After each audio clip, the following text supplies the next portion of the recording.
Good day, everyone.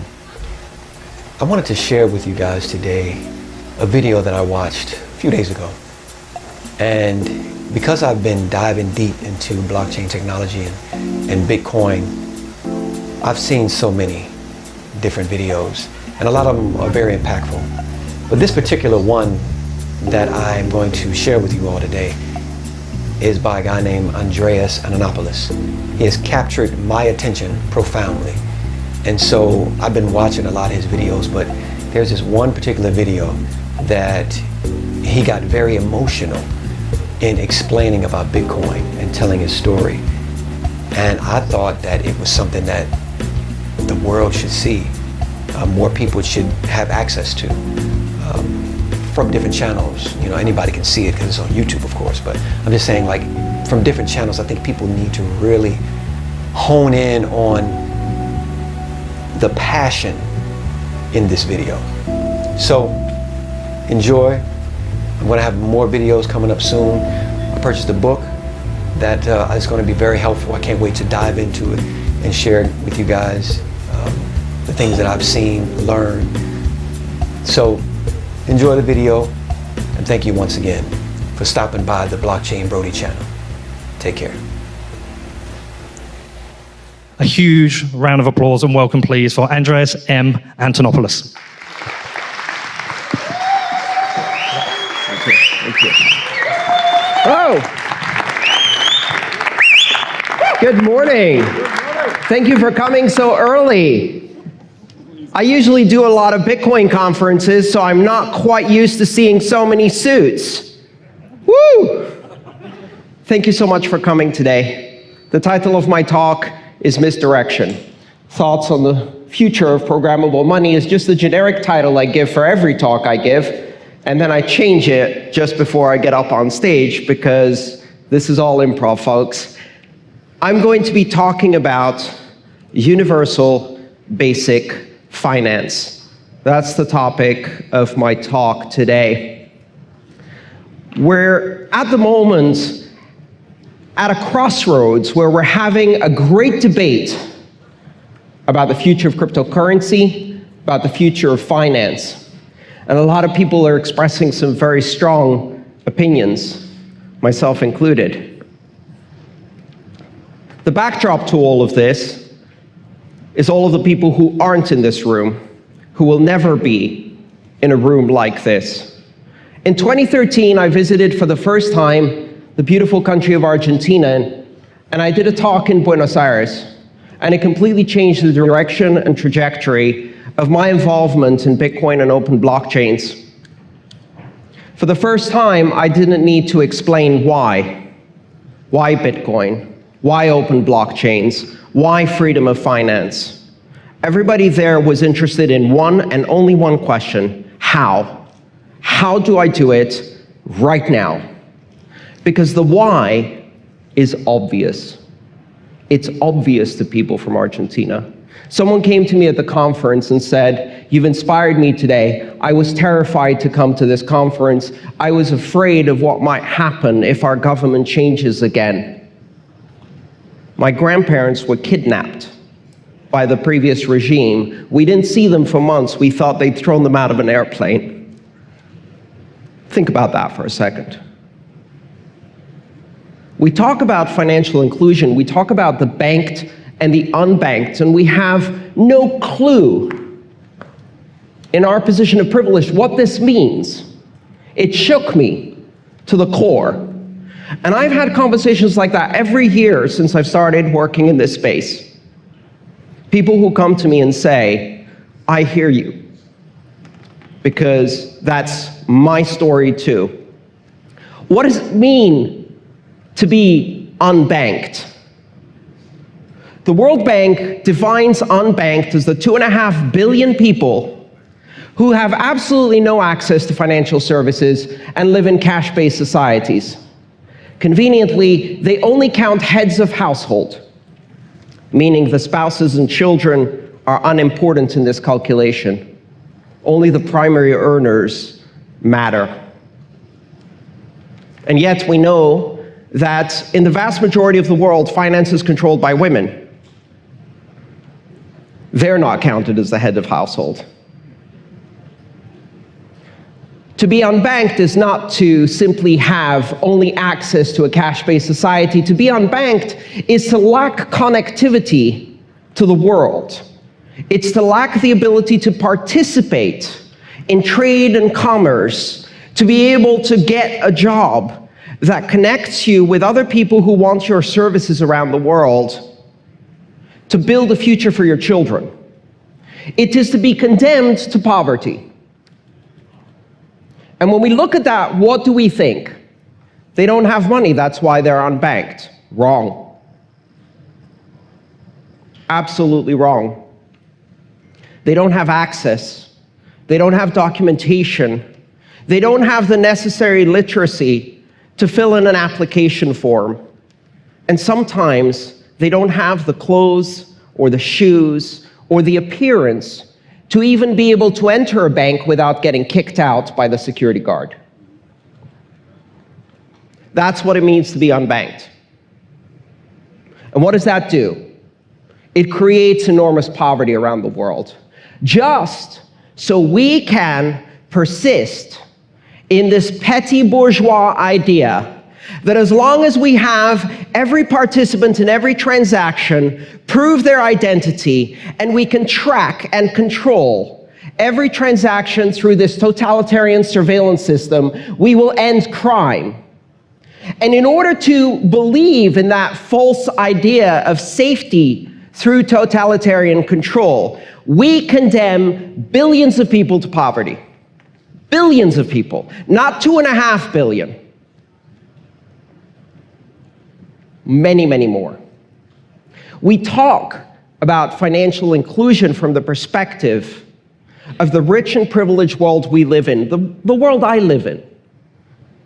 As an American citizen, I have access not only to open a bank account, but also to trade in multiple currencies without restrictions, access to unlimited investment opportunities all around the world, access to capital, liquidity, and credit, the stability of a currency that doesn't destroy itself overnight, taking my entire savings with it, and hopefully most of the time, access to institutions that are not actively stealing my money, or governments that are not actively destroying the currency in order to pay off their debt through shadow inflation, hyperinflation, and then finally financial collapse.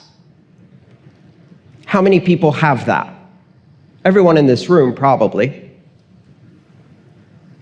But if you count all of the people around the world who have access to that kind of financial service, it's maybe 1.5 billion. And that's why, after 2013, I started saying strongly and loudly, this is about the other 6 billion. That's what financial inclusion means. Our regulatory system is actively excluding people from access to finance. We have finally reached a point where access to the most basic financial services has become a privilege.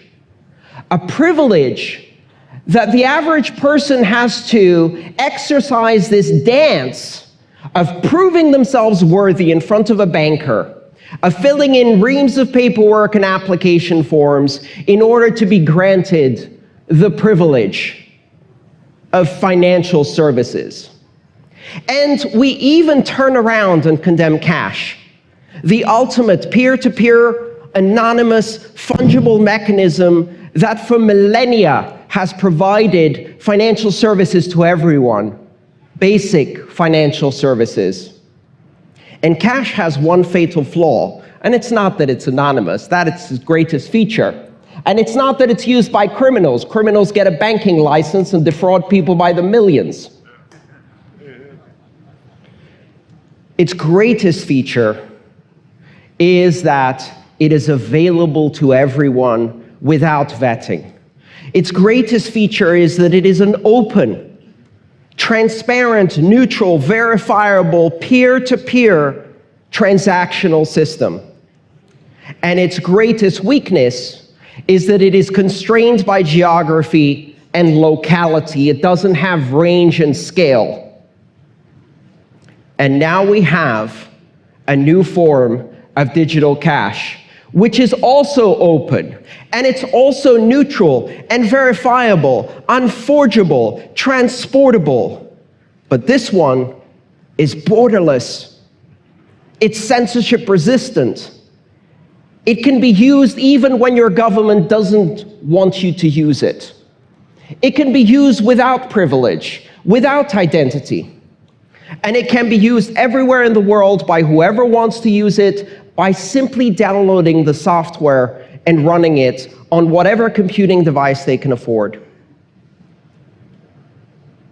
That is the real revolution here. And while we're having our little privileged discussions about, should we regulate crypto? How much should we regulate crypto? Who should regulate crypto? Fuck that. Crypto is about providing universal basic finance to whoever needs it, everywhere in the world, whether we like it or not. And what will people do with universal basic finance? What they've done for millennia with access to cash. They will build a future for their children. We are paralyzed by the fear of a few bad actors, blinded by the fact that the worst actors are the ones who act with state privilege and endorsement, with the intelligence agencies hand in hand, inside the surveillance capitalism mechanism to fund dictators and drug lords all around the world with our tax money to the tune of trillions. The real terrorism, the real drug financing doesn't happen in cash. It happens in millions of barrels of oil and billions of pallets of dollars transmitted through wire transfers by the banks who get caught again and again and again and again. And they pay a fine that is a fraction, not only of the criminal behavior that they profited from, but of the tens of thousands of deaths they've directly contributed to. And not a single person goes to jail. And at the same time, some people have the audacity to say that we need to end cash in order to stop crime. How magnificently self-righteous. In the United States, 18% of the population does not have access to banking services. That's 60 million people. I recited this fact at a banking conference, and one lady in the back raised her hand and said, "Why should we give illegals bank accounts?" That's a chilling statement to make. Let me translate it to you in words that will make more of an impact. Those people don't deserve the privilege of financial inclusion. Those people. When your neighbor says, those people don't belong in our neighborhood,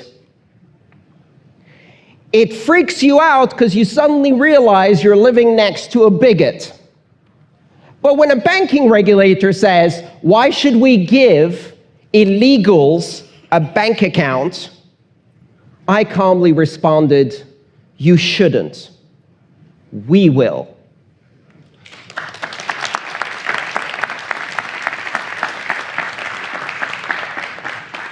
At the last conference I attended, after I gave a speech decrying the lack of security and financial inclusion, a young man came to me and said, this really spoke to my personal story.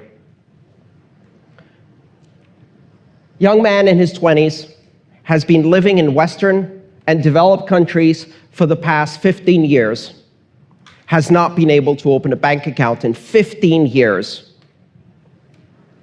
Every time I write my name and place of birth in the application, the process is already ended. I was born in Iran. I didn't choose that. I didn't do anything. I pay my taxes. I have a job. All I want is to deposit my paycheck in a bank account so I can buy groceries. For 15 years, I've been unable to do that. That is the face of the unbanked.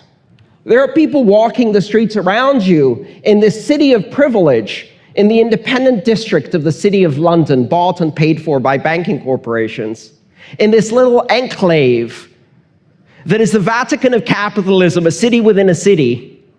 People walking around you, invisible people, your janitors, your service professionals, the people making you a sandwich who don't have a bank account, who take their paycheck in cash and they go to various places in order to ask for payday loans. Maybe they take a check or other form of payment they can't deposit, and they get charged 10 or 15% or 30% to send money home to their loved ones so they can support a basic life of subsistence. That's the unbanked. They're right here in this city. Don't imagine the great masses of Africa. Of course, they're unbanked. Or Southeast Asia, or South America, right here, your neighbors.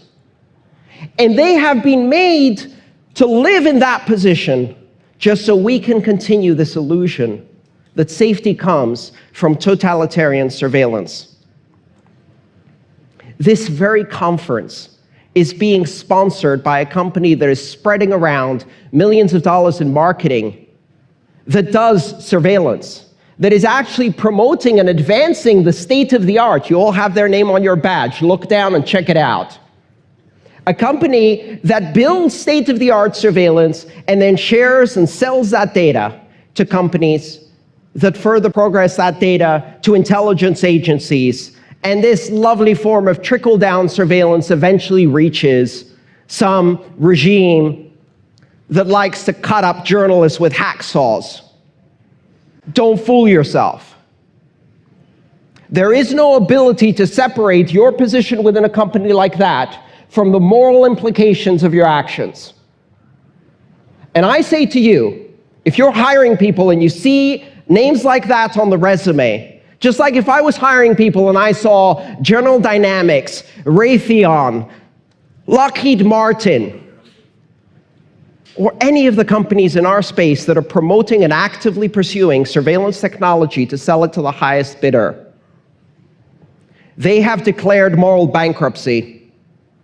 If you declare moral bankruptcy, you should have 7 years of trying to find a job and being interrogated about your ethics. Just like one of the poor people whose life has been stuck in a box of poverty will have to spend 7 years trying to prove to a banker that they have the level of privilege to get banking. We have to make some deep moral choices at the moment. We stand at a crossroads because right now, the world governments are trying to abolish cash. They're trying to abolish the very last lifeline that remains for the billions of people who have a life of poverty, not because they don't work, they work harder than all of us. Not because they don't deserve, but simply because of where they were born, or what documentation they have, or what level of literacy they have, or even how they look. In Saudi Arabia, women are not allowed to own property and bank accounts. And this is the case in half a dozen countries around the world. And we look at that and say, shame on them, that's immoral, that's disgusting. And then we turn around and we do the same thing to immigrants in this country and my country. I'm half British, half American. I have to apologize to 194 countries around the world the moment I arrive. And I know in my heart that every time I pay taxes, I'm killing thousands of people by proxy. I still pay because I'm also helping people who are in welfare, people who need help. But most importantly, when we make these moral choices, we have to understand surveillance never stopped crime. Surveillance is the license given to the people who are on the top of that to control our lives. They will commit crimes. They will commit the worst of crimes, what I call mega crimes, And I know Britain doesn't use the metric system, so mega is the prefix we use for millions. A mega crime is one where, for example, you foreclose on 1 million homeowners and don't go to jail. That's a mega crime. We're doing surveillance and analytics to catch a petty drug dealer who's selling pot for Bitcoin. Who's doing surveillance and analytics on Lockheed Martin? Who's doing surveillance and analytics on the money laundering banks? Nobody. Do you know why? None of them ever go to jail. The regulators are completely captured, and the very system of controlling finance from above by having levers of power over the lives of millions of people, billions of people, of having the audacity to cut off entire countries and say, well, they're under sanctions. They're not privileged enough, they're not people enough to gain financial services. Guess who that attracts? If you build levers of power like that, the very worst sociopaths in our society are attracted like flies to shit to grab hold of those levers of power and destroy all of your freedoms as quickly as they can. We are building societies in which one bad election is the last election. And if you don't believe me, look at what's happened in Turkey, what's happened in Russia, what's happened in Venezuela, what happens every day to billions of people around the world. Let me end on a positive note, because you're probably a bit freaked out by all of this. You should be. This is serious stuff. Open, borderless, public, transparent, neutral, censorship-resistant, strictly private cryptocurrencies exist. They will not be regulated. They cannot be regulated, not by committees, because they're regulated by mathematics. They're regulated by algorithms. They provide certainty of transaction. They provide programmable customer protection. They provide reputation management. They provide access without identity. They give billions of people, eventually, not just a bank account in their pocket, but a bank in their pocket. They democratize the function of banking and turn it into an app that everyone can access without vetting, because they've already pre-vetted.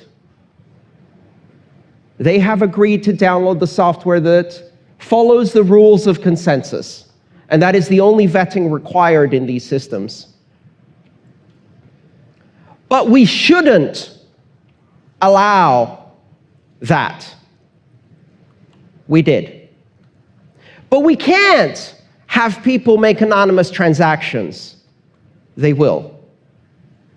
But we must regulate this. You can't. And you won't. Because 6 billion people need this. And you have neither the moral authority, nor, more importantly, the practical capability to stand in their way, or even to stand in the way of what is going to be the greatest revolution in financial services in 3 centuries: universal access to basic finance. Thank you.